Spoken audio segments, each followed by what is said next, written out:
Good afternoon. Welcome to the Midday Mull for Saturday, the 19th of June. We continue to read through Deuteronomy, following Robert Murray McShane's reading plan. Now, a whole lot of laws that God gives, and so often God is portrayed as an Old Testament, judgmental, legalistic, unpleasant kind of person, whereas the New Testament God is all of love, whereas in actual fact it's the same God. And we see that love and compassion coming through even in the laws that he gives.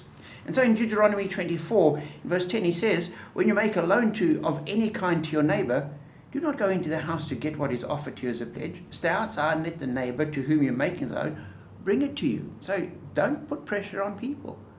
Let them bring it out to you. And it says, return their cloak by sunset so that your neighbor may sleep in it.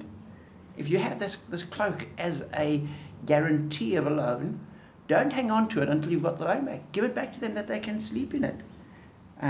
They will thank you, and it will be regarded as a righteous act, it says. Likewise, it says, do not take advantage of a hired worker who is poor and needy, whether that worker is a fellow Israelite or a foreigner. Pay them their wages each day before sunset, because they are poor and counting on it. The fact that you can take advantage, don't. Look after people. Do what is right. If you owe them, pay them immediately. It continues, verse 17. Do not deprive the foreigner or the fatherless of justice, or take the cloak of the widow as a pledge. There are going to be weak people. There are going to be marginalized people in society. Don't take advantage of them. Look after them. Be generous. And as you read through this, it just comes up time and again. It ends up saying, when you're harvesting your field and you overlook a sheaf, do not go back and get it. Leave it there for the foreigner, the fatherless, and the widow. This generous, compassionate, caring set of laws that are given to people. Yes, you have your rights and you look after yourself, but you do not do that exclusively. You also are generous in your spirit to other people.